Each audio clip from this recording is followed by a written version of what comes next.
Oh, that's fancy tech, isn't it? That's very fancy tech.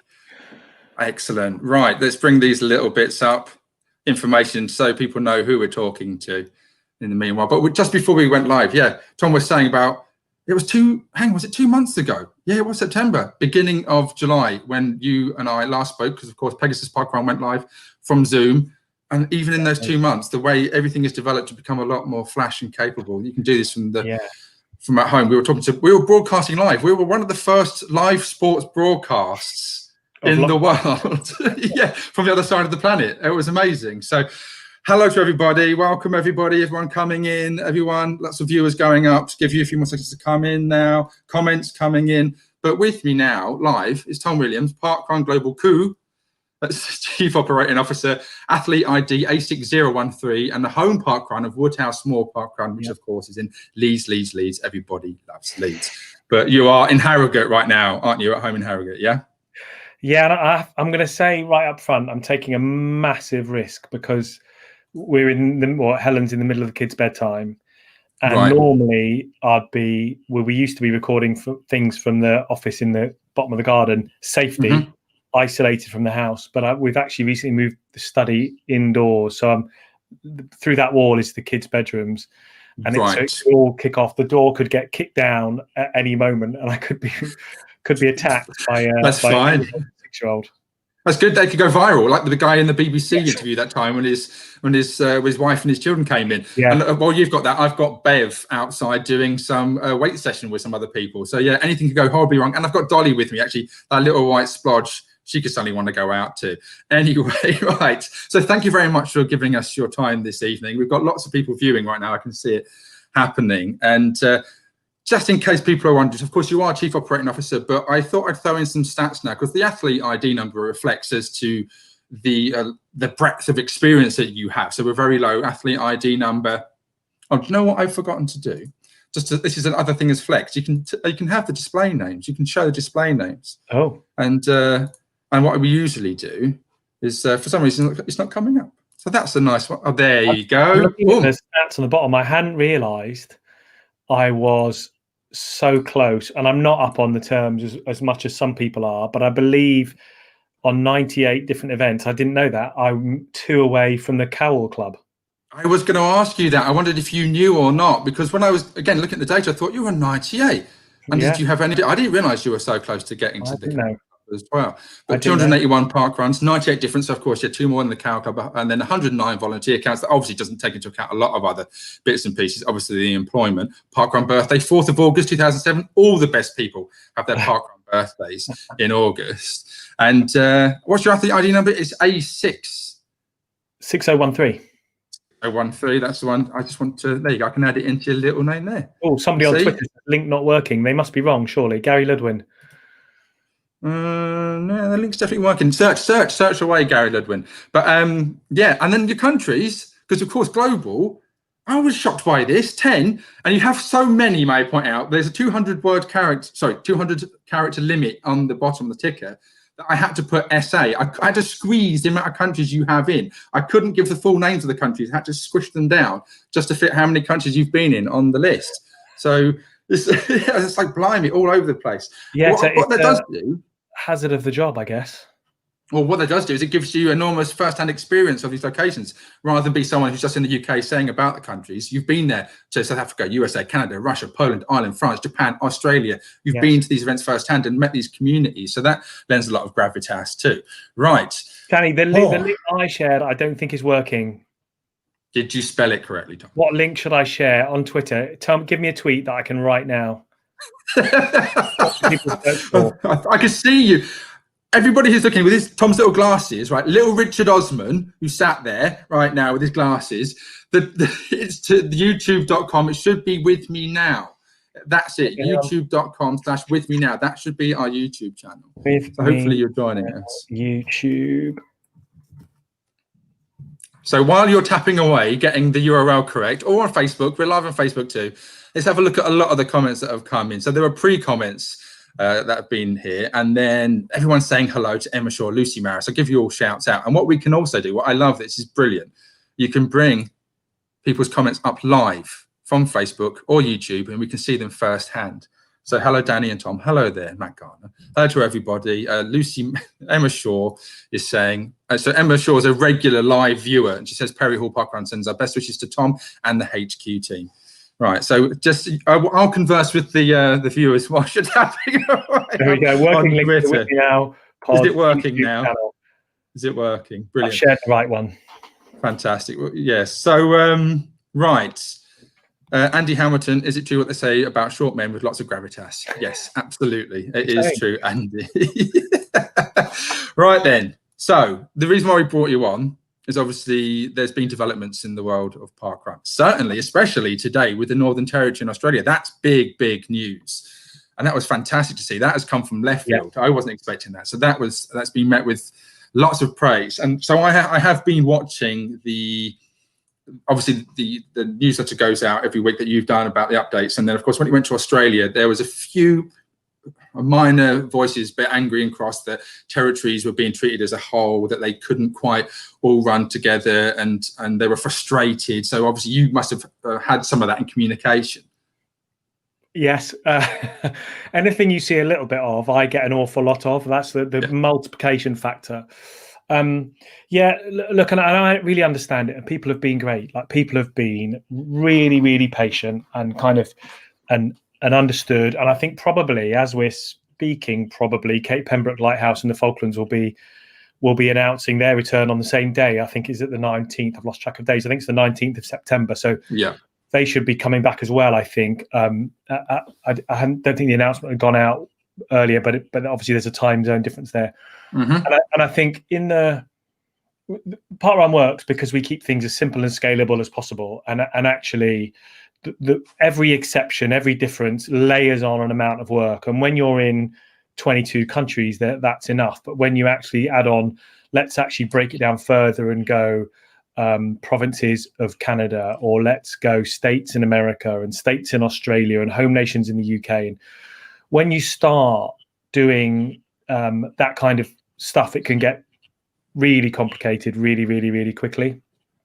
And so we have tried to stay as simple and as unified as we possibly could all the way. And that meant holding a position for a long time that it was whole countries at a time. And that was, I think, as we said in the last couple of Tuesdays, that was based on an assumption that that countries would tend towards a unified position for their populations. And actually what we found over time is that's not the case. And countries have found themselves in very different positions within the country. You know, Northern Territory and Victoria, for example, really, really good examples. And so we took that decision to go to subnational openings. And that allowed us to open in Northern Territory and Cape Pembroke Lighthouse, and more will follow. Absolutely. Sorry to just divert. There's always has to be some sort of cheeky person that makes a comment. Actually, do you know what? If it would help if I click the right thing. Sorry, these comments come in so fast. They scroll down every time you go to click one. They move out the way just as you go to click it. Ian Rutson, I've been on leave this week. Did I miss anything?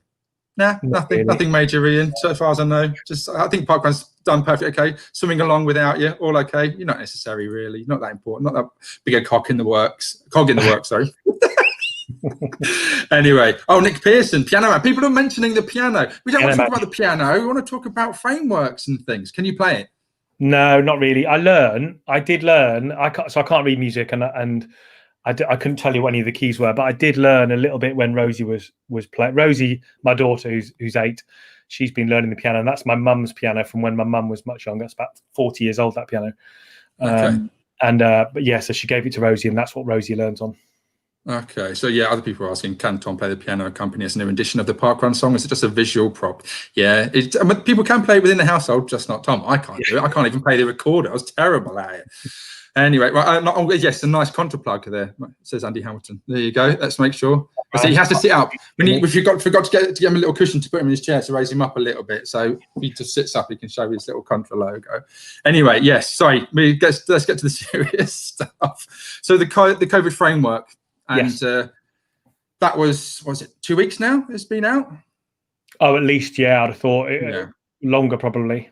Of course, yeah, and I've had a break and I spoke about it beforehand. So yes, it's 3-4 weeks, whatever. And so that must have taken quite a lot of time and a lot of information coming from various places, sources that would take? Who compiled it primarily? Was it a big mass? It was a real group effort. Right. I mean, essentially, what we did was we felt, we felt that the right thing to do, the appropriate way to come back in over time, was to separate how we come back from when we come back.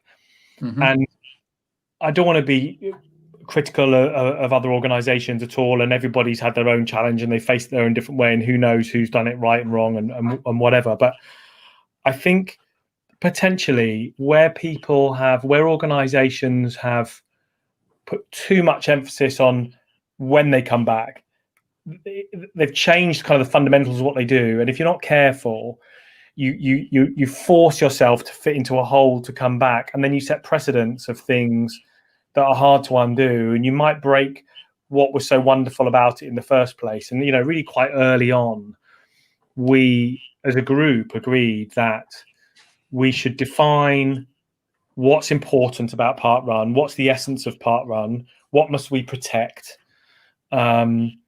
Let's understand that, and we can talk about that at any level of depth you want, but let's understand that what's actually important.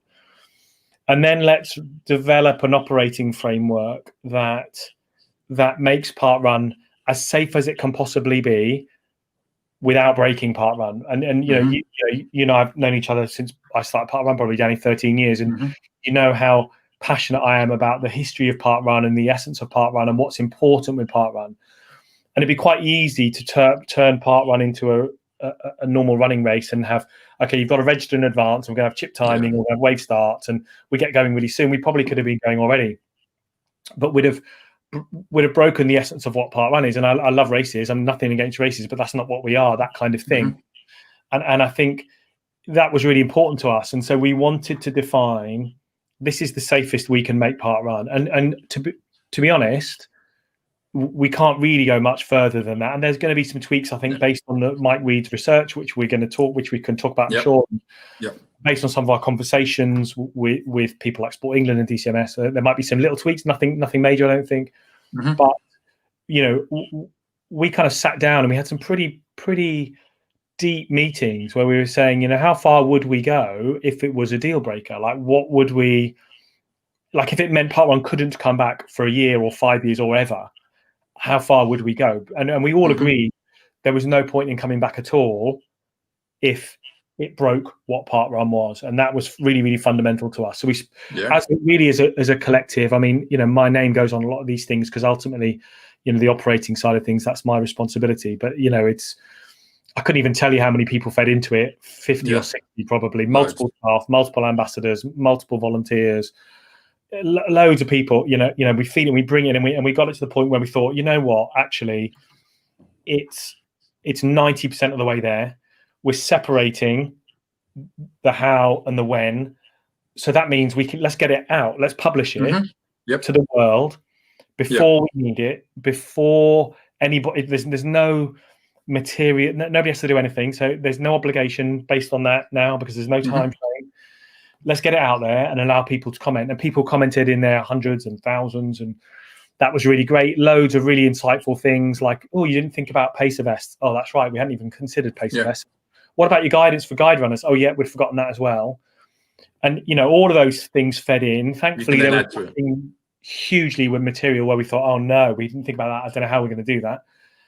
And that's developed over time, and it's not quite finalized, but I'd imagine over the next couple of weeks we'll be able to get that to a position where it's pretty nailed on, where an event team can look at it and go, okay, that's how we're going to come back. And we're really happy with it. We think it goes as far as we possibly can and reduces risk significantly of COVID infection at a Parkrun event, without breaking the essence of Parkrun. And of course, some people are, it's a bit mean that we can't, I don't know, read out to who's joined the 250 club and so on. But we have to try and kind of go as far as we can, like I say, without breaking Parkrun. And so, I'm pleased with it. We're pleased with it, and I think we're in a good place.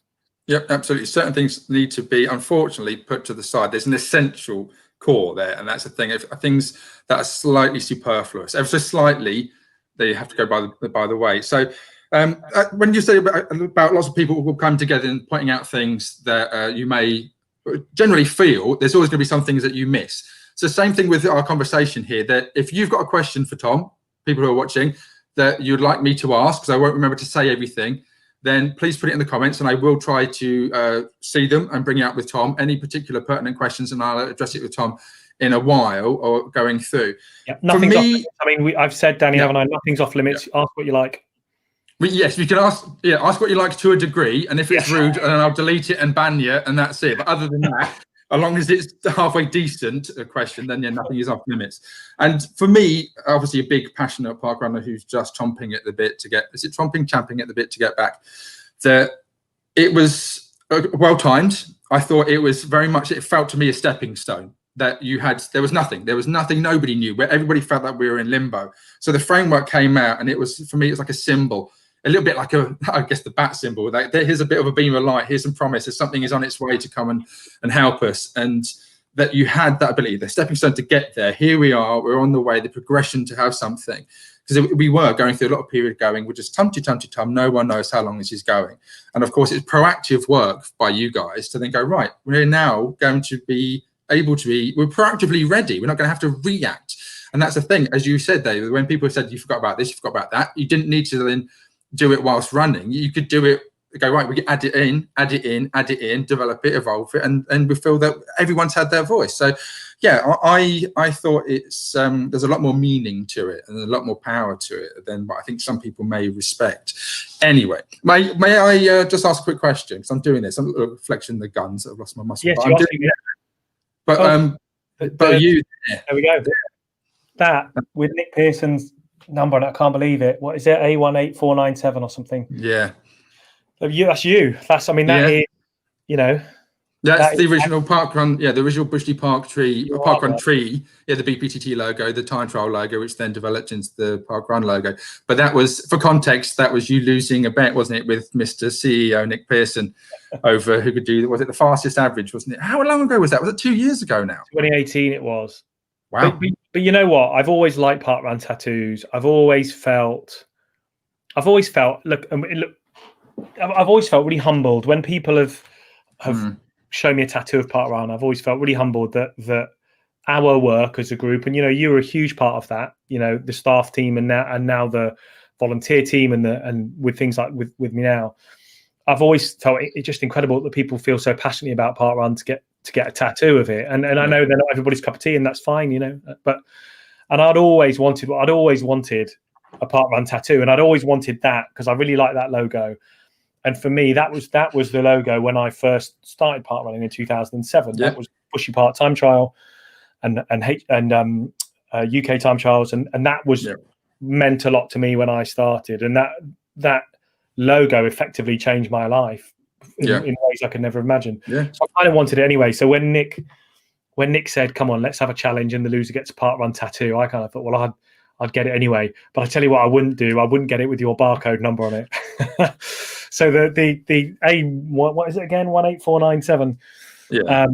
The A18497, unfortunately, is that's the downside. Yeah, unfortunately, that's the detritus to the otherwise lovely silver lining. Okay, right. Comments wise, a bunch coming in. This is where it gets really complicated. It's like I feel like a director in a TV studio trying to do like 1,000 things all at once. Because of course we are across both channels. We're on YouTube and we're on Facebook.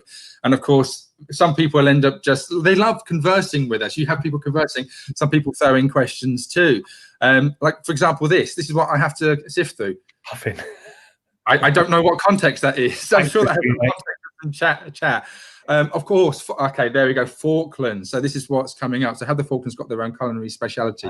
This is what happens with the delay when we're live. Is of course people then refer back to what we've been. I'm not sure. Here's a question for you on the Falklands. I don't know if it's happened. Has anybody yet touristed to the Falklands just for the Parkrun? Not to my knowledge. I don't believe so. Anybody doing it?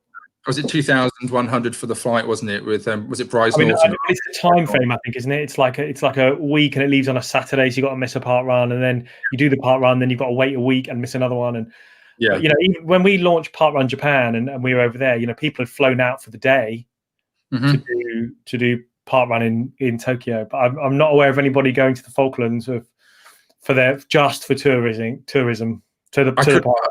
I could be wrong, but I believe a certain world-renowned tourist has been to, I think it's Singapore and back in the day. I think he may have been to Tasmania and back just for the park run. So, blimey, that's all I can say. Blimey is the word to describe that. So, there's so many comps. I should have had someone to be like a third person. Oh, Nick Pearson, he thinks the tattoos are nice. Of course you do, Nick, because he's got the athlete ID number on it.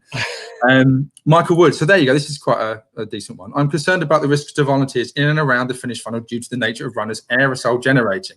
Has there been more thought about protecting volunteers who are timing, scanning, and doing finish tokens? Yep. Look, a really good question, and something we've thought about an incredible amount. And so we have that. Can you leave the question up? Is it possible to leave it yeah. I've got goldfish. When you get into your mid-40s, your eyesight goes and your memory turns into goldfish. I want to hide your face, your little face, which is down there. There you go. I do this. Like a meerkat. Look, it's a really good question, Michael, and we've thought about it an incredible amount. And I think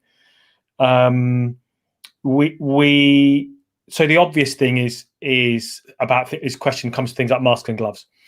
And where we've looked at the evidence around things like masks, gloves, visors, those kind of things, the evidence around those in an outdoor non-clinical setting is relatively weak. I don't think it would be appropriate for us to mandate those and say those volunteers must wear an element of PPE. Of course, we wouldn't stop volunteers doing that at all. I think on top of that, I think there is, and the question of vulnerable, and I know this question isn't specifically about vulnerable volunteers, and we'll come to it in a bit more in a second. We get asked an awful lot about more vulnerable volunteers. And we understand that. My wife Helen is the event director of Harrogate Junior Park Run around the corner from here, and we have, as I think a lot of junior park run teams do, actually, we have a lot of kind of our grandparents' generation volunteering. Often they don't have kids or grandkids at the event even, but it's a real community engagement for them. And so, we have our local juniors that I go to every week, and it's our 5th birthday this year.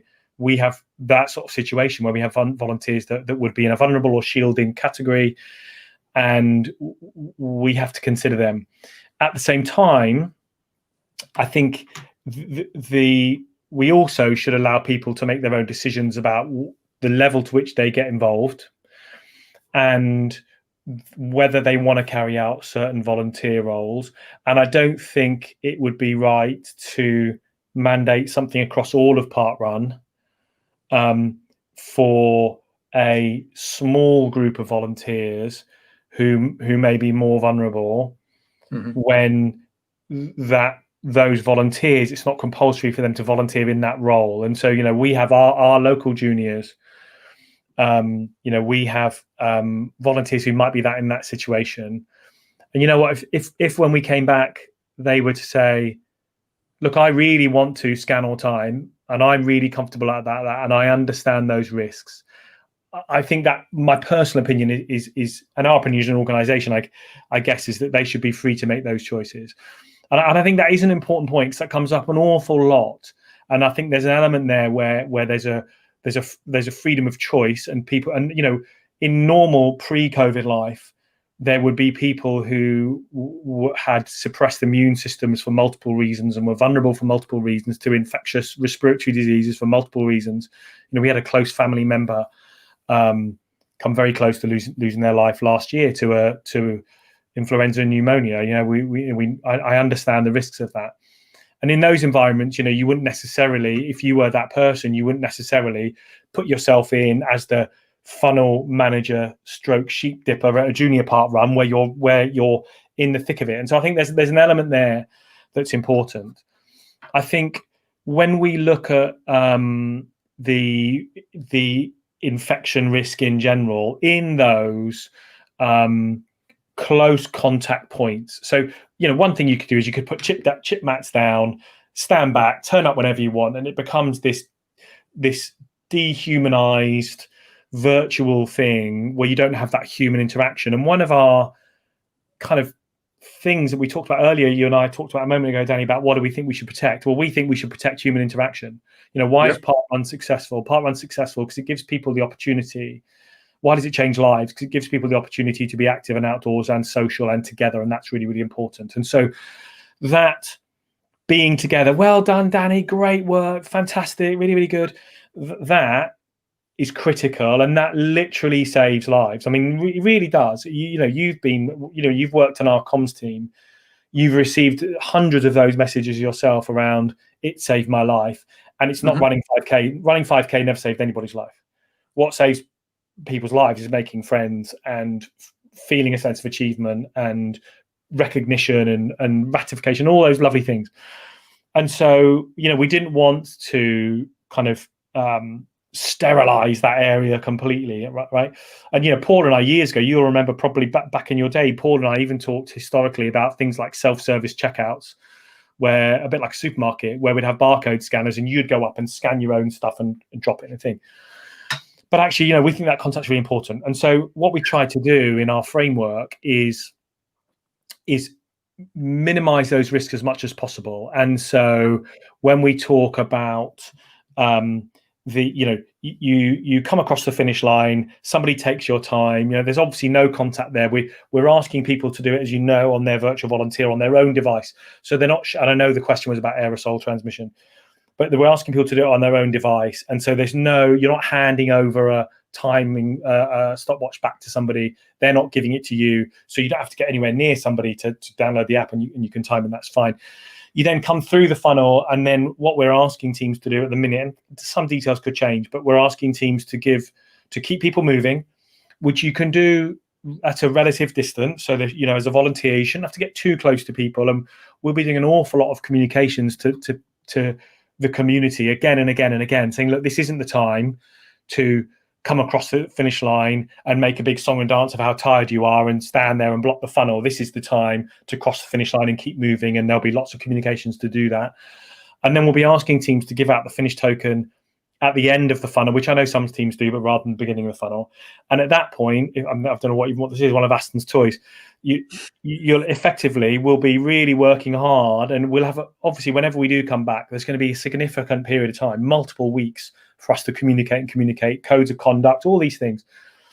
As you come across the line, there'll be somebody there with the finish token, end of the funnel, and effectively you'll largely just drop it in somebody's hand. And again, we realize there's an opportunity for transmission at that point, but that contact is fleeting. It's seconds. It's not face-to-face, like face-to-face, and there's no human contact there. So there's always a risk, so we cannot remove all risk, and that's really important. But actually, as opposed to giving it out at the start of the funnel and it's backing up and you're picking people up and move along, and there's a big point of congestion just after the finish line, hopefully we can move that along and keep some flow going, and we'll be working really hard to do that. And then at that point, you'll then take your finish token, obviously like normal, but there'll be 4, 5, 6 times as many people scanning. So, and the scanners will be dispersed specifically. So there won't be scanners all standing next to each other. They're going to be dispersed. There'll be plenty of social distancing there. Someone like my Parkrun would have some more. If they had 700 finishers, they might normally have, I don't know, they'll kill me for getting this wrong, 3 or 4 people scanning, I guess. And with 800 finishers, they'll have to have 16 people scanning. And 16 people scanning will be spread out, and we'll get those things moving much, much quicker. And we'll be, we've already talked about distancing during the scanning process, but actually based on Mike Weed's research and some of the feedback we've had from DCMS and Sport England and so on, and some of the work that's ongoing all the time, we'll probably be strengthening that a little bit. And we're just thinking through ideas, but it might be that scanners put down a cone or something and say you walk to the cone, and we might be sharing videos in advance in the weeks building up. When you get scanned, this is what you do. And we know you can be scanned from a meter and a half away. You know, if they're holding their phone out and you're holding your barcode out, and we don't want to be, it's not going to be ridiculous. But actually, that should work really well. So you should be in a queue for much less time, near much less people, through that process, and disperse much quicker. So we have thought about that an awful lot, and we've attempted to minimize those risks as much as we possibly can. Personally, I would be comfortable with myself or my family or anybody I know in any of those roles, but it's not for me to make the decision for somebody else. If it was my mum who's in her late 70s, I might say, you know, don't funnel manage. Maybe I don't know. I mean, I feel fairly comfortable about that. My mum doesn't necessarily have the high risk factors. I think what's really important, and I hope this has come through in some of our communications, and this definitely makes returning slower, is that we want to be absolutely clear about exactly what will happen at Parkrun events, so that people can make their own informed decision about whether or not they feel like attending. So I think, you know, we see an awful lot, and again, I'm really not getting in the business of trying to criticize other organizations or something, but you see, you know, if we look at football, like no goal celebrations, and every time there's a goal, way, and they're all pile on, and it's all great. And what we don't want is somebody to present, okay, this is going to be this super clean, super sterile environment with zero risk, and then people turn up and that's not what it's like, and then they haven't been able to make an informed decision about their own attendance. And so we will be as honest and as direct and as clear as we possibly can around this is what's going to happen. This is how we've mitigated as many risks as possible. There's no such thing as zero risk. If you're worried, you know, there are plenty of marshal roles on the course, or you can walk around rather than run in the middle, or, you know, there are ways you can participate. I enjoy I mean, I'm naturally quite lazy, but I enjoy spectating at Parkrun probably more than any other thing, more than volunteering, more than running. And I just enjoy spectating with a coffee on my own. I'm a bit of an introvert, and in that respect. But, you know, there are multiple ways for people to get involved. So that's a bit of a long-winded question. Sorry about that, Michael. But we have thought about it a lot. We continue to think about it, and we'll minimize the risk as much as we can. Absolutely. I mean, there is so much to talk about. Just while you're talking, my brain is going, I want to talk about this bit, this bit, this bit. I want to refer back to that bit. And if we did do this, we would be here for hours and hours, because it's such a complex issue. There's so many thoughts and opinions regarding this. Just while you're going through that, I mean, I want to say, and I want to try and remain unbiased here. And you and I do have a previous relationship. Of course, I have a love for Parkrun, having been employed and know everybody within the HQ arena. And I want to say that I'm just glad that you're so very open, transparent about all this stuff, about your decision making, that the fact that you have really, really poured over it, and there's no bluster, there's no obfuscation, that you're not trying to say one thing and then do another. It's that you're trying to be as clear as possible. No, you can't ask thousands of people for everyone's opinion, but when you are making the decisions, you're trying to show that you're doing it with the best heart and interest as possible. And just then, with your answer to that response, you can see how much you have thought over that one element, an instance. So I apologize to everybody if I can't get to everybody's comments and questions because of that. But again, when you're talking about parents and everything and how much it means, and I immediately go to my parents, that stalwarts at Ellenbrook Fields, and how their life is hugely missing this. And that has an effect on their mental health. Probably come to that in a second regarding the long-term knock-on effects of not having activity, the way that COVID is stifling general behaviours. Absolutely. But then you also mentioned about how much it means to people. And Linda Bussey, this is one thing I want to pick out, was one of our regular older volunteers sadly passed away from a degenerative illness in August. He told me every Saturday that Parkrun was the highlight of his week. It means so much. And when you were talking about the value and essence of Parkrun, it's the human communication side of things. That it took a while for everybody to realize this, myself included, that the human side, the communication, the community side of things, that if you were to try and imitate Parkrun, if you think that technology is the way to make it faster and slicker, there's a certain conversation that I think you and I will know a while back. If you think you can imitate it by improving with technology, you're missing the point. It's not that. You can try and do that, but it's the human side of things. And so it'll be interesting to see, as you said just then, the reality of what is supposed and framework, and the reality, because of course humans are innately going to want to be together. And of course, they're going to have to remind themselves behaviors are going to change. I'm sure you do that. I go to high five or hug and say farewell to people, and you're like, nope. So of course, it's that whole awkward reservation of behaviors, and how that pans out in at Parkrun when everyone's really excited to be back and seeing each other. Like you say, yeah.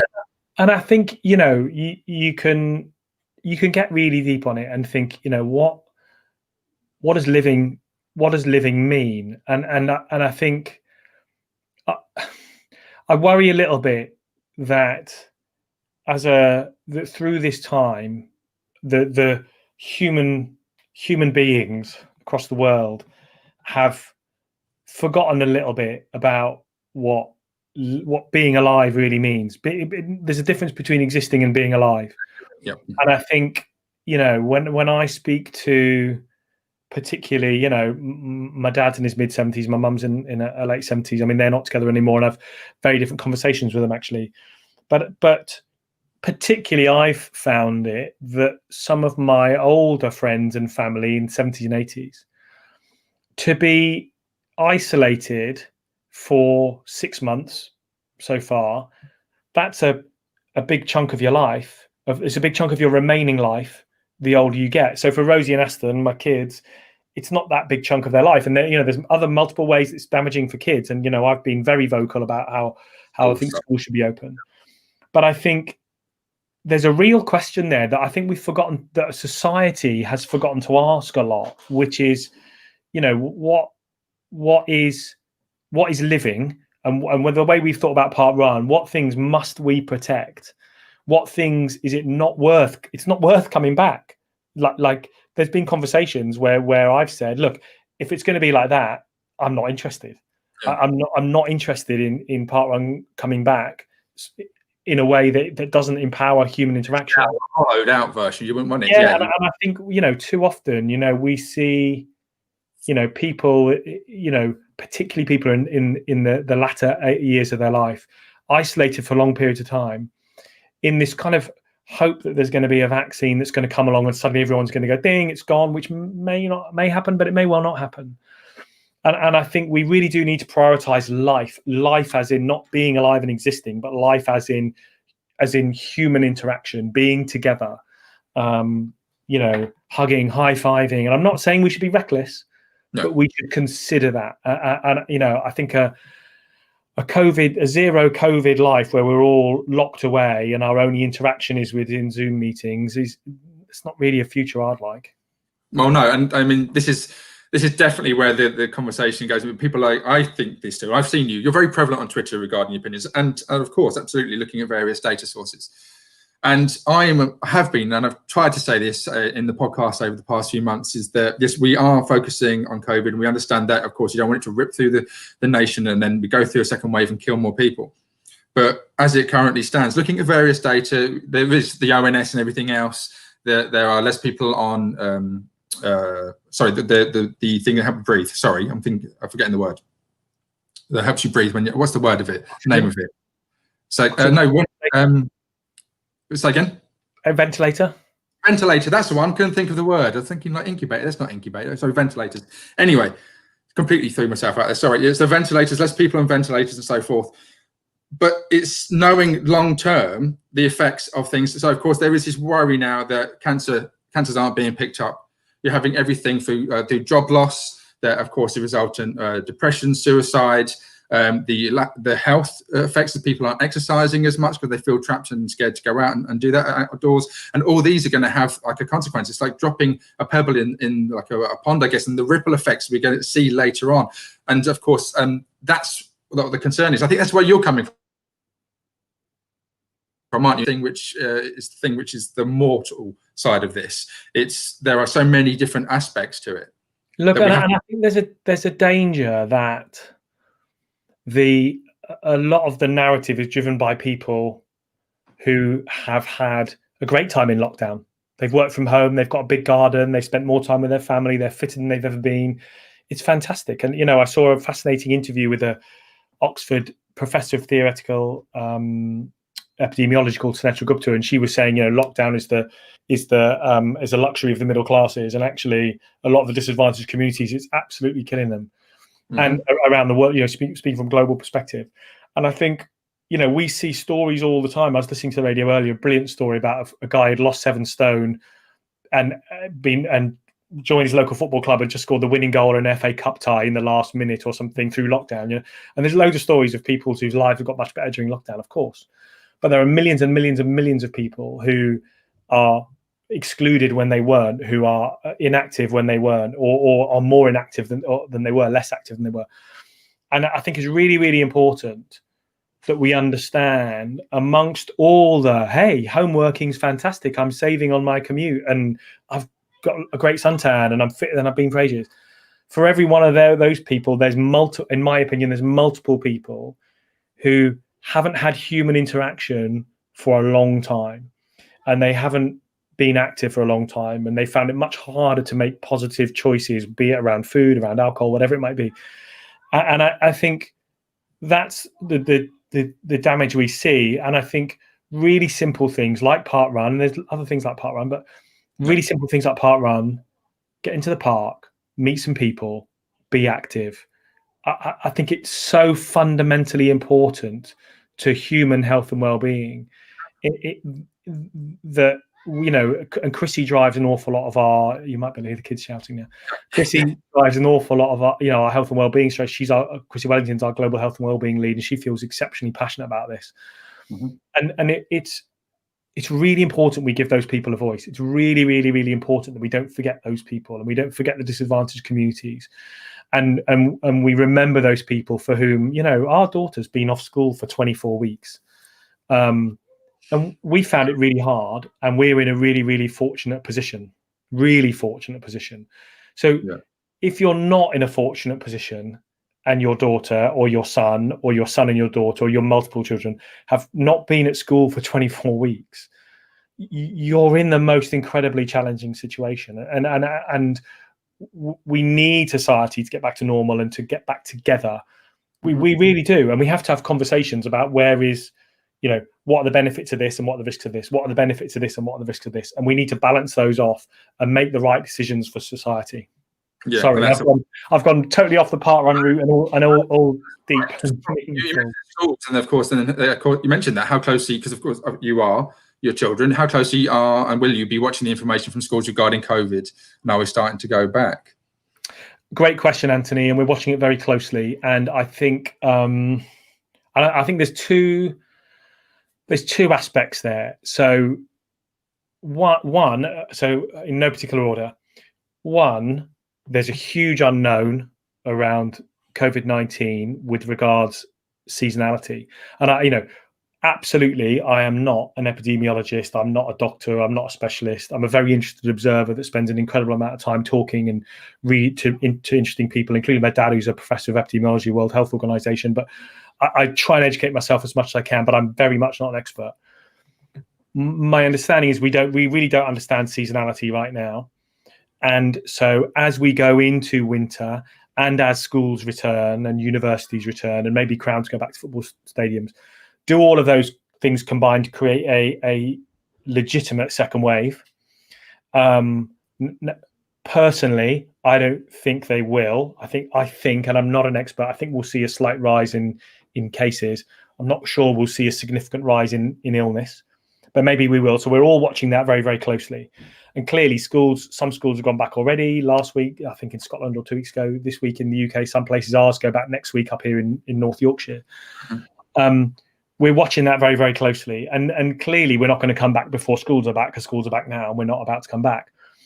I think, of course, you could see schools, universities, those kind of things go back, and you could see a huge increase in infection, and that changes the game for us, because at the moment, a lot of our progression is based on, today in the UK, for example, there is a relatively very stable, relatively low level of infection. So your chance of going to a Parkrun event, if there was one on tomorrow, your chance of meeting somebody with coronavirus are incredibly small. No. And I don't think that's that's not disputable. I don't think they are very, very small, and they're very, very stable. And we're seeing, cases and so on, and there's testing but it's fairly stable. So we're watching that very, very closely, because we have to be reactive to that, of course. We also, I think, where it's really, really important is acceptance of our events in the communities in which welcome them all the time is really, really important. So we know, and I think we're going to publish a blog tomorrow. I think Mike Graney, our data analyst, has been doing loads of work on would you come back to Parkrun? Mm-hmm. And at the moment, we know, I think last Friday was our most recent data we've got. We ask every Friday. We have an average of about 1,200 respondents to our survey. It goes out across everybody who's parkrun once in the last, well, not everybody, people who've parkrun once in the last year.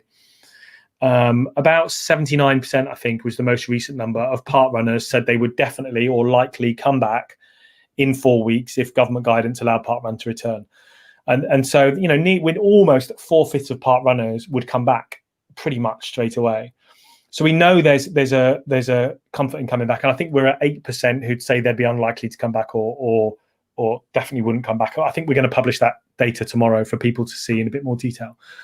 But what's really important is acceptance within the community. And I probably everybody watching this does this. You're in your park at some point, you're looking around thinking, would Parkrun fit here? Like, what would people do if we turned up and had a Parkrun here now? What would happen? Would we get chased out with sticks and stones? Or would people think it looked normal? And I think this last weekend, Bank Holiday Monday, so it would have been Monday, I was in the park. It was Aston's birthday. We were there, loads of people there. And I don't think it was any different. I think that then the park scene was any different to a normal Bank Holiday, to Bank Holiday August last year. I really don't. And so you look at it and think, actually, this looks fairly normal. I think Parkrun could fit here. And then you think, well, what would the community think? If we had 100 kids gathered there, what would happen? I don't know.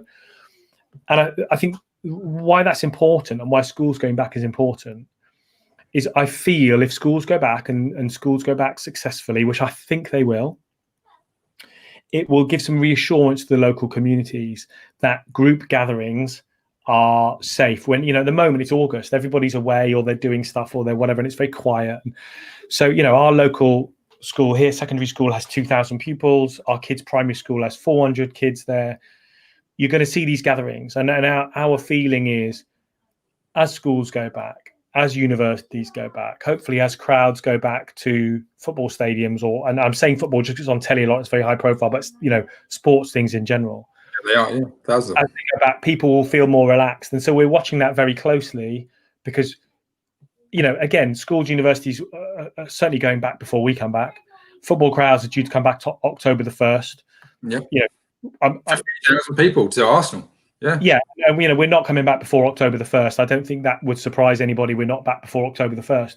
So those things are going to happen before we come back. And we're watching them very closely. And we hope that will reassure non-parkrun, communities that actually when they see a group of people gathered in the park, it's not this reckless, dangerous thing that's going to, do terrible things. And so it's a really good question. And we're watching it all day, all day, every day. I'm obsessed with it at the minute.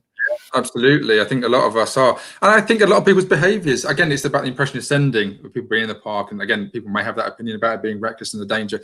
But I think people's behaviours will be, that's the thing, they're not going to be the same as they were at the beginning of March. They simply aren't. A couple more questions, because I realise we will go on. We could get 2 hours on this easily. For as long as you want. I could talk Parkrun all day, Danny. You know that. So I'm not on a time limit. I can still. The kids aren't asleep yet, so keep me in here for a bit, will you? I can hear they're not asleep just yet. But we haven't even got to the rapid research thing just yet. So Nick Gretton, hi Tom. As briefings will be shorter, do you think a local run might move some of the community stuff online, a weekly or monthly post run Zoom to explain local changes, celebrate milestones? And personally, I think that's a fantastic idea to be able to use the digital communications channels that exist to reach out to a lot more people. Yep, I think it's a really good suggestion, and we saw that a little bit with pre-not Parkrun. We saw that quite a lot, didn't we? So obviously Parkrun closed, and then relatively quickly a number of event teams started saying to people, okay, tell you what, why don't you run 5K this week and send your things in? And they were doing Zoom stuff, and they were creating results tables, and it was really, really nice thing to do, and we didn't want to get in the way of event teams doing that. And actually, we supported things that we wouldn't normally support. So, people were, I don't know, using the Parkrun logo or something in a way that normally we would have been saying, whoa, hang on a minute, you're infringing brand standards. We tried to relax that a little bit, understanding that everybody's in, it's a really difficult time, and we want to support the local communities and give them the autonomy to do stuff. And so we created Not Parkrun as a way to try and support that in a simpler, easier, and safer way for local event teams. If local event teams, if they're gathering contact details or something, or hosting Zoom meetings, there are a whole host of data protection, GDPR, safeguarding risks. There's all kinds of things where people can get out of shape really quickly with the best intentions.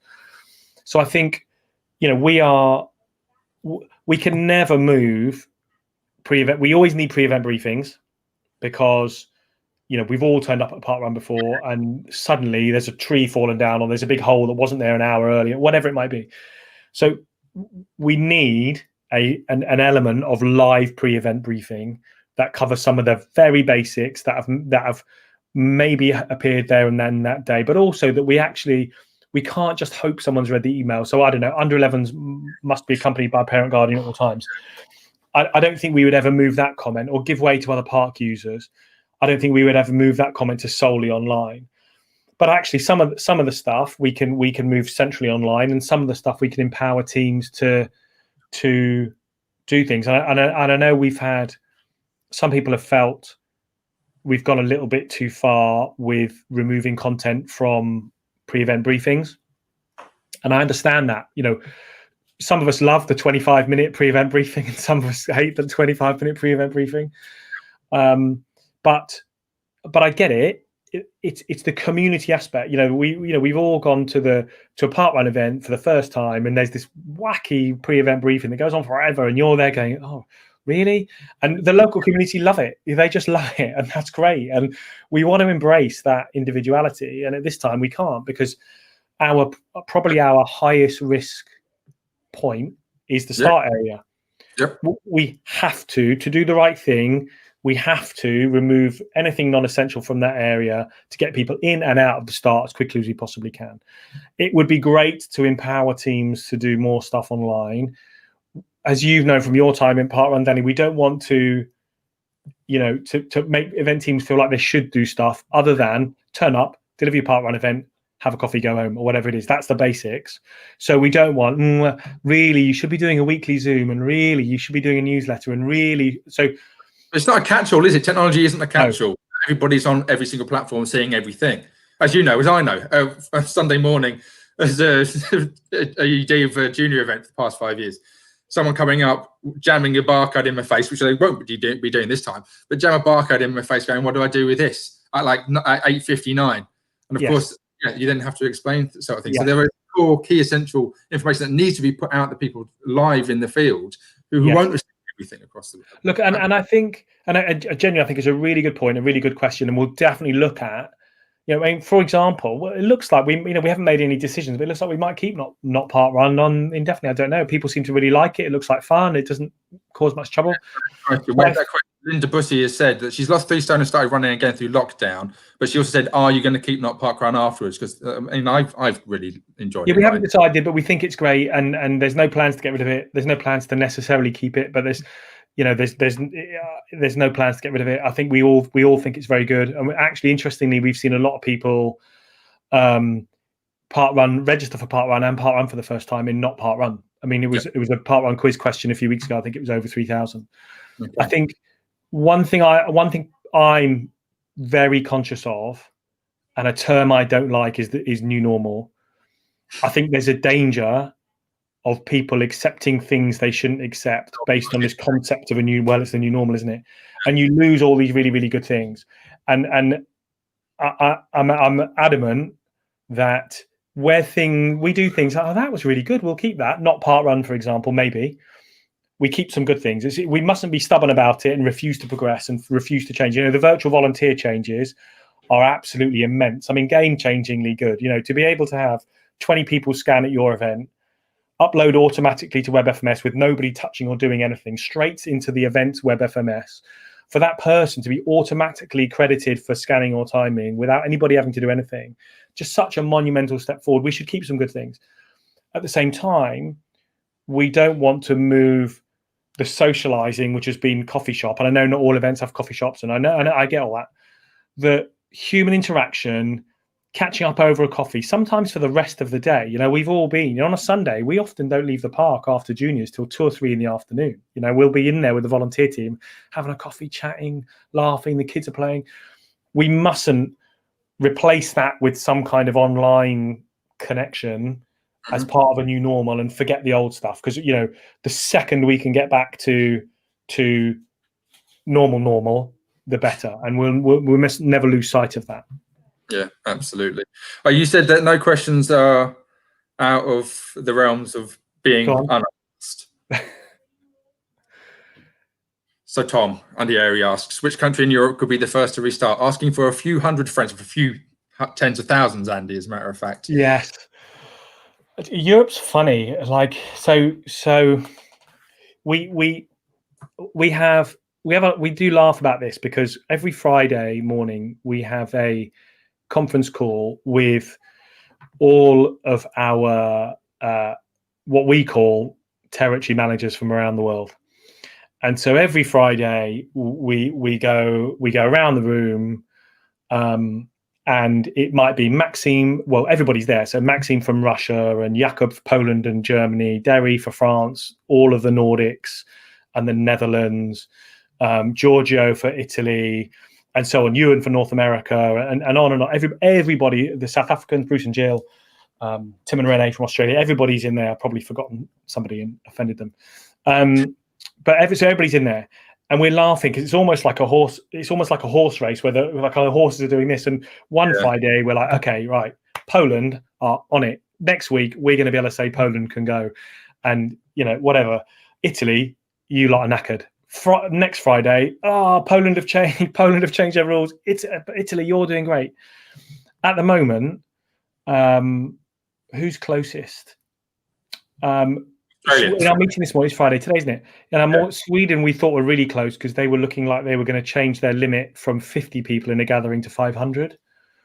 Apologies to any Swedes if I don't get this detail exactly right. Blame Derry if I do. I think the government approved a change to 500, but the police objected to it, and now that's being kicked backwards and forwards. And I think all we would need is in Sweden, for example, is a change to 500, and we'd be good to go. Poland is at 250. I mean, interestingly, England is one of maybe the only one. I don't know. It's one of the very few countries, might be the only one that we operate in, where there isn't actually a number limit on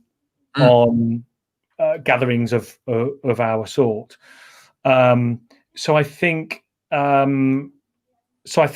Poland is really close. I think at the minute, Poland, about 95% of Polish teams could actually fit within the limit of 250, but about 5% go over. We obviously don't want to go over, and you can't close those 5% of events because they'll all go somewhere else and somebody else goes over and so on. So you guys know as much as me. If I had to absolutely bet money on who was next, we thought it was Netherlands for a while.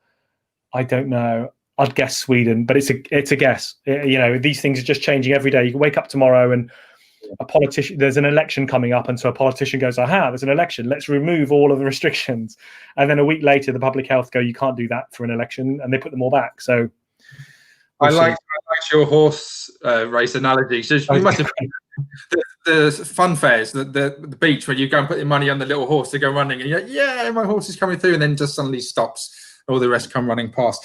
When I wanted to bring up like the Australia thing, because obviously Australia's the next one by right, it's the Northern Territory. Yeah, I didn't realise, and I've learned a lot about Australia through this, that the fact that the territories have such disparate regulations regarding this whole COVID thing. And of course, if you've not seen it, viewers, please go and have a look at the blog post that's gone out describing all the bit by bit, all the different territories. And I'm reading this and I'm thinking, this is so disconnected. Some of it's slightly ambiguous, some of it, and like, wow. And this is just in one country, all the different territories divided up into little bits going, well, this is completely polar opposite to another. And it's amazing. And that's just in Australia alone. So let alone countries within Europe, where again, we have England, Wales and Scotland. So we said this early days, you said it and everyone else has said it quite publicly, that the complexity of bringing Parkrun back, it's just so much more difficult. And that caught us by surprise, Danny. I think we felt 4 months ago, let's say April, May, we felt that wouldn't happen. We felt countries would tend toward a unified position, we do it like this, we do it like this, and we do it like this. And actually, we've seen those huge differences. And like you say, there are some, taking Australia as an example, but, I can't remember how many provinces we are in Canada, but we're in multiple provinces in Canada, multiple states in America. The 4 home nations in the UK are doing it very differently. We're seeing incredible differences in Australia. So Victoria, obviously, complete lockdown, can't do anything. Northern Territory, actually, yeah, we're good to go. And, we've got public health there saying, can you start? Can you start? Can you start? I think one of the really challenging things is it's not necessarily, well, it's not necessarily, it's not at all. They don't tend to be linked to the level of virus in that country. So when you start this, you start out on this journey, you think, right, what we'll do is we're going to learn everything we possibly can about the virus and how it spreads and the infection levels and the hospitalizations and the fatality. We're going to learn everything we can. And that will help us to understand what the trajectory is. Okay, the virus is weaker in this country. They're going to do this. It's stronger. And actually what you're seeing country reactions almost independent, almost separate to the level of infection. So you might have one region, country, whatever, with a really, really small level of infection and incredibly strict regulations, and another country with a much, much, much higher level of infection, and they're much more relaxed about it. And and so that makes it really challenging, because actually you start to have to learn the politics of it. If you're trying to forecast, you have to, literally, we're a little while ago, but Poland's going to move to 250 or something. Yeah, but there's an election coming up. What does that mean? Are they doing it because of that? Literally, you're seeing those things kind of happen. And New Zealand is a good example. I can't remember. I said it on some podcast, I think. Watching the live feed of Pegasus, or however they said it, Parkrun, was one of the most moving, emotional moments, genuinely in my life, and let alone just in Parkrun. It was incredible watching this thing, not least because, I know Hannah really well as well, and, go back a long way with Hannah and go back a long way with you. Yeah. But actually, that seemed to be nailed on, right? The 105 days without the virus, no social distancing restrictions, everything's back, brilliant, it's all sorted. And then suddenly, you have a few cases, and really, really quickly the country spirals back into lockdown and so on, and so it makes it difficult to predict. Yeah, and thank you for reminding me about saying the Pegasus thing as well. And of course, like I say, New Zealand, we thought it was all right, then it stopped. But thank you for the positive comments you made. I did hear it. I listened to Free Weekly Time, of course. Free Weekly Time, okay. And it was FW2. I heard that as well.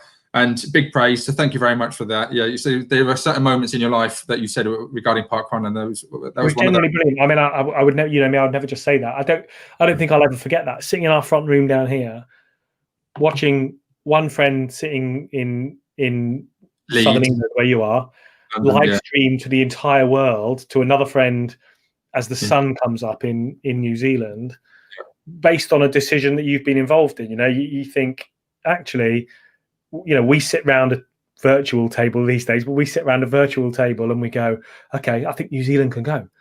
Let's press the button. We can do it. Okay, we can do it. Great, they can do it.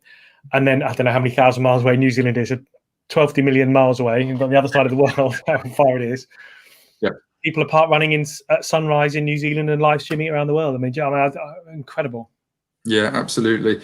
And it does remind me, of course, Australia is coming back in the Northern Territory. There's 3 events in the Northern Territory. Very quick. Say hello to the world, Aston. Hello. Right, but now you need to go. Good night. Off you go. Yes. We will, while Tom is putting Aston to bed, we'll be going live from Australia in 2 weeks, all being well. I've been in touch with the event ambassador. So just the same thing. In 2 weeks' time, that was so quick. I put an appeal out on social media. All being well, we'll be able to do it because, of course, it's 7 a.m. where they start their end, which works out about 9:30 start our time on Friday evening. So yeah, in about an hour and a half's time, in 2 weeks, we should be going live watching those guys. Amazing. So that would be amazing. If it all boxes get ticked, so but that's in the planning and in the works right now. So that's fantastic. But yeah, thank you very much for your praise, obviously on Free Weekly Time. Then, before we move on, I apologise to everyone whose comments I haven't been able to do. I apologise to people if we're stopping you from watching The Athletics. That's come on about 5 minutes ago at 8 o'clock. Ian Rutson has said 4,560 have now done not parkrun, but no normal parkruns. Wow. That is pretty impressive. Wow. That's Fantastic. Yeah, there are so many questions. I will go through them. I'm sure me and Tom will go through the comments and everything. People saying hi to Aston. And we'll finally get around to this. Where is it? The rapid review of evidence for outdoor transmission of COVID-19, led by Professor Mike Weed and Dr. Abby Fode, Centre for Sport, Canterbury Christchurch University. And this was rapid. This was really rapid as to how quick it came out. And I've read it, I've gone through it. I have the executive summary PDF in front of me. I have the full outdoor transmission, which is 28 pages long. Within it, obviously, we mentioned earlier that the start, it says about the complexities of it all, but also says that when you're putting together, it's a close knit, the fact that there's a higher risk and everything, so it's not, you can't entirely mitigate everything. It's a fascinating piece of research, especially the executive summary. If you don't have all the time, the executive summary is 7 pages long, and it's well worth having a look. Yeah, and I think, you know, we try to make as many decisions as we can around the evidence of what's actually happening, and I think it's important to distinguish what's actually happening with what might happen. And both are important things. I think there's been often too much of a blurring of those lines in general around the world's approach to coronavirus. And so I think trying to understand what's actually happening is really, really important. And whereas everybody's been saying for a long time, outdoors is much safer than indoors. But actually, you know, we'd get challenged on that quite a lot, and you could kind of quote the odd paper here or there and do your own sort of review, you know, Google it, whatever. Mm-hmm. But nobody had really brought together a kind of a view, an overall summary of what do we know today about what's happened so far with regards to the transmission of the virus outdoors. Mm-hmm. And it was because nobody was doing it. No, we felt we needed. Got very quickly. Everybody was accusing runners and cyclists of going out for their daily exercise, of going, "You're spreading the disease. It goes flying further back." You're like, but you don't know that scientifically. You don't have. There's no proof of this. It's all supposition. Yeah, and I think it's really dangerous when you see people, and we all saw it. People on social media.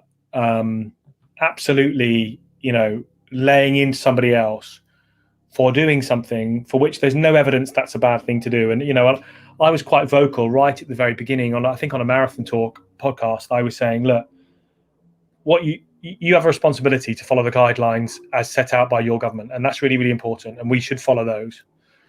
But within those guidelines, you should do whatever you possibly can to support your own mental health. And if that's go and run for 4 hours, go and run for 4 hours. And quickly there becomes like I saw it, a lynch mob mentality of, oh, you can only run, you should run for an hour, you know, 2 hours or 20 miles is too long and it's selfish. There's no evidence to say that there's anything wrong with that. And actually we need to understand the evidence. And if there's evidence that a behavior or an activity is the wrong thing to do, we shouldn't do that thing. If there's evidence for it, and then we should make that a rule, and we should follow the rules. But actually, prioritizing mental health is absolutely critical. And you see studies. Well, COVID can float above a toilet for 4 hours or something. You think, well, look, if COVID can float above toilets for 4 hours, we're all doomed. So we can't really mitigate that, right? Yep. So I think. As I've got slightly chonker, I float above the toilet for about 4 hours now. So, we thought we really need to understand. We think we're right. We think outdoors is much safer, and we think these are the more difficult points in outdoors, and these are the less difficult points in outdoors. We think if you're actually marshalling on a corner, you're completely safe. If you're running around in a fairly quiet park run and you're not near anybody, we think you're completely safe. But actually, you know, if you are barcode scanning or funnel managing at an event with 2,000 people in a tight park, then there's a higher level of risk. But, you know, absolute risk is really important. Just because you're 5 times more at risk than that person doesn't mean you're at high risk. You know, I can go and buy 10 lottery tickets on Saturday. I don't know when the lottery is anymore. I've not done it for years. I can go and buy 10 lottery tickets, and I'm 10 times more likely to win the lottery than you if you buy 1 lottery ticket. I'm not going to win the lottery. Mm-hmm. I could buy 100 tickets and be 100 times more likely I'm not going to win the lottery. And I think understanding that's really, really important. And so, we reached out to Mike Weed and the team at Canterbury Christchurch University and said, look, is this a piece of work you can do for us? We want to know the truth. We want to know the evidence. We want to know everything. We don't want you to ignore stuff. We don't want to influence it. But we want to know what's the reality. So actually, when we say to park runners, we believe outdoors is safer than indoors. We believe outdoors is relatively really quite safe. We get to the point, and I think we're probably there already, to be honest, where the public health benefits of parkrun outweigh the public health risks of parkrun being on, and that's really, really important. We need to understand those risks really well. It needs to not just be my opinion or Nick's opinion or our opinion. It needs to be as robust as it can be. And I think Mike was quite clear and vocal in the fact this is a new virus. There's not really any decent peer-reviewed literature and so on, and so we have to go with what we've got. But we asked them to do it, and they turned it around in 3 weeks, which was incredible. If you read the executive summary, or the full report, there's an incredible amount of detail. We're pretty confident they've not missed anything important, so nobody's going to say, "Aha, you've forgotten this paper that shows running is really, really dangerous," and that has allowed us, thankfully, it's justified a lot of our framework, actually. So I think we have intuitively and through our own education, I think we have identified a number of the higher risk areas, which still might be low risk, but the higher risk areas that the paper highlights. So, ultimately it talks about size, duration, circulation, and density. I think, we will spend the next week or two. We published it as soon as we got it. So we published it the day we got it. We hadn't had, before we had time to sit and think, and, a traditional, approach to try and kind of bury something. You might go, yeah, we did this independent review. And by the way, here's our summary of it. And we might publish the paper in a few weeks' time, but this is our summary of it. You only need to read our summary. Well, no, this is their executive summary. This is their full paper. Read it. We've only just read it. Over the next few weeks, we'll be sitting there with it. Here's our framework. Here's the rapid review of the evidence. Where does it fit? Can we tighten a few bits up? Can we, bearing in mind what do we need to protect and all those kind of things? And so, we were really pleased with it. I think some people thought it was going to be this magic bullet of which it wasn't. Yeah, we'll go tomorrow. Everything's fine, and it was never going to be that. It was always going to be, look, outdoors, as we all thought, is safer than indoors. Yep. But you need to think about these things to be responsible, and we're thinking about those things to be responsible. But I think it's given us a whole load of confidence to have those conversations and know that we are today, and it's changing every day, but today we have in our hands the most up-to-date, robust review of the evidence of outdoor transmission of COVID-19. Yeah, absolutely. I think I was one of those people who went, I'm hoping this comes out and goes, yes, everything's fantastic and fun, you can go outside and play. And when I read it, it was a good slap around the face to go, yes, it's low, but there are still risks there. It isn't like you say, it isn't that magical bullet. Right then, there's so much to talk about. I recognise that we've been here for an hour and a quarter. Some people are saying thank you. So thank you for a fabulous live session, Danny and Tom. Feeling very emotional again. Lots of people giving us praise. And thank you for everybody. Oh, Jason Newell watching Mo Farah attempt the world record for 1 hour, but still listening to you guys. Nice work, both. What time did he start? By the way, to sidetrack away from Parkrun, what a great thing to have a go at the hour record. I mean, the hour record used to be really, really big, I think. And I think if you look back at some of the old hour record, and I know they were done probably on a track, and I think most doing it on a track. If you look at some of the old hour records from a long time ago, they were rapid half marathons. Like I don't think anybody in the 1960s or something got to half marathon distance. But actually, when you extrapolate out for another 4 minutes or something, it's like they were running like 64-minute half marathons. And I'm kind of making that up a little bit, but at the time was amazing. I remember looking and thinking, wow, that they were fast. At the time was absolutely amazing. Elizabeth, I always say this, and it's an in-joke with the pod, Elizabeth Shazam, but I put this up earlier, she thought the rapid review was done very well with methodology and results clearly explained. Just wanted to say that too. And loads of people, Beverly Gow, and my late joining. Yes, you are. We've been on for an hour and a quarter. Where have you been? Thanks, Danny and Tom. And this has been very interesting. I recognise that we could go on and talk for ages and ages. I thought we would lose an audience about halfway through, but we've kept the audience really strong. It's been amazing. Thank you for everybody that's joined us. I expect it won't be the last time that you and I, or you and other people from HQ speak live. Huge thanks. I have to say massive thank you to you yourself and Russ Jeffries for helping to arrange this, and going forward for any more additional stuff. And of course, you guys, if we do go live with other countries, as you mentioned there, Cape Pembroke, of course, the immediate thing in my head is, what time is that? Well, that's on Saturday afternoon. We could go and see how it is down there. You could do both quite easily. In fact, somebody will be flying between them, won't they? Surely, is that a new Dateline double? Possibly, yeah. Is that allowed? Is that officially allowed? You have to say it. No, of course it's not. There you go. Don't bother trying to do it. And so yeah, we could be live from both. But of course, we'll have you guys on as much as you want to speak. Thank you very much for coming on, giving us your time. Much appreciated. Hopefully, everybody's respected and appreciated what we said. I was expecting some slightly more inflammatory questions, but there weren't any. They're all good. I think something, I mean, we really appreciate the opportunity to come on, Danny. And I think we, at some point, hopefully not that far away, at some point, we're going to be able to say, you know, and I know this is, I'm sure there's a global audience, and you know, there was the European question and so on that came up earlier. I'm sure, though, this is a predominantly UK audience.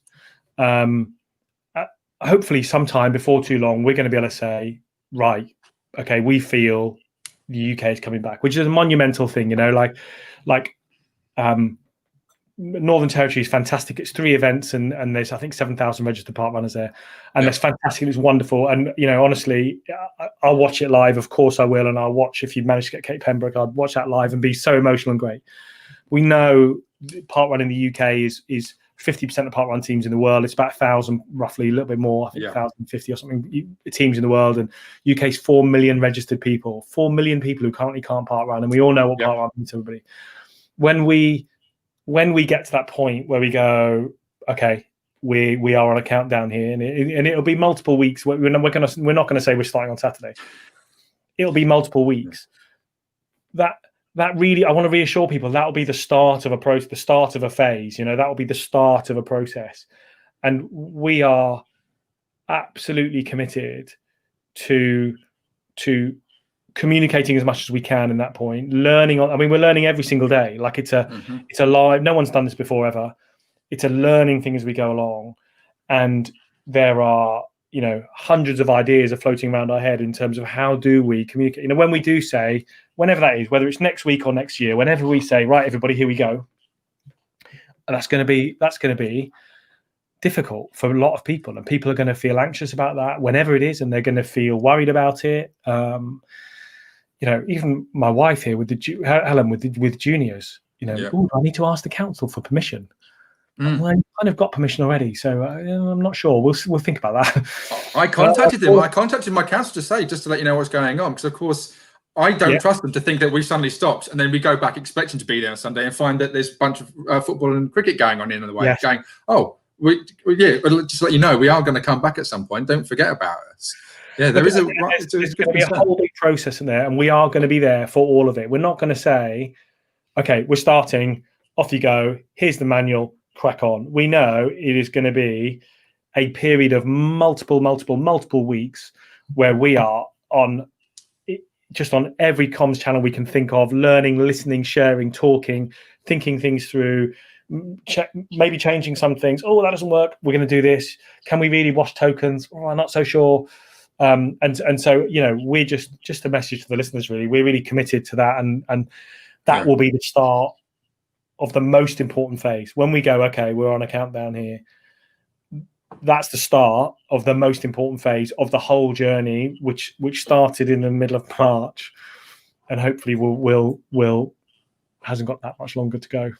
Absolutely. I mean, there's a lot of love for this and respect. So Kathy Nightingale, thank you to you both, being a great live tonight. I mean, some amazing comments. I'm reading through them. I really appreciate them all. Nick Gretton, tough times, but you guys doing a great job. Stuart Brown, but nothing but love. They're saying we need to get you with me now, Tom, with a coup down on the back. That's very clever. Matt Garner, very good. Coup down, very clever. Jason Newell again. Tom, many thanks for all the great work in comms over this time. And Danny, the work you guys do on the pod, keeping the community going. If people want to really do something really, really, really important and show their true love for parkrun, they just need to accept that it's cool down. And on that note, I can just remove you straight from the lobby, and I'll just carry on. And I can indoctrinate everybody going warm down, warm down, warm down. But I'll allow that one. And I want to say on behalf of myself as well that you guys, and I know you have, and I've been watching, and I've been wholly involved from a third-party side of things, watching from the outside with a massive passion that I've been from March and lockdown, even to now, and going forward to when Parkrun does come back fully.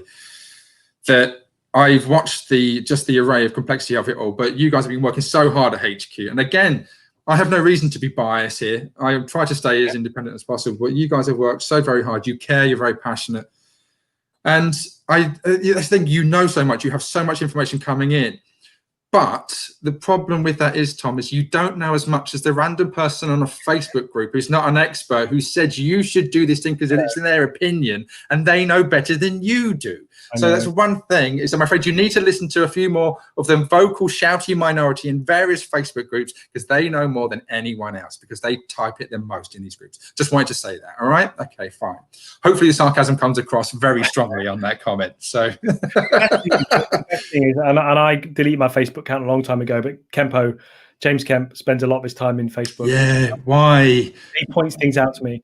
The best thing is when somebody says, I have inside information, I don't know for a fact they did this because of this reason, and I'm thinking, well, I made that decision. It's definitely not because of that reason. And I know. I had it, didn't I? You and I, even know when I was working as well, people come out and they'd come out with this theory, and you're like, that's so left field of the mark. We're just going to leave it there just to sit there. So when the reality comes out, they go, just want to remind you about the thing that you said you were so sure about. James Campers, if you are watching this at some point, if you're still with us, I've just had 2 weeks. I say 2 weeks off. I wasn't really switched off. You know, I can't do it. But I haven't gone into those Facebook groups. And do you know what? Life is blissful. Parkrun is lovely without it. It's not a key core element of it. Do you know what? It's not about the Facebook groups. Anyway, right. Thank you, Tom. Take care. Love to you. Love to all the family and Helen. And of course, listen to all the different podcasts. Helen gives a shout out for us too. Free weekly time, Parkrun Adventurers, I think 9:30 Club as well, which has just come to an end of a 20 series run as well. Please watch that marathon talk for your podcast too. Shout outs and respect to everything that goes out there regarding Parkrun based. And thank you very much for your time. And we have to do this awkward end broadcast wavy goodbye. And take care. Speak to you soon, Tom. See you, fella.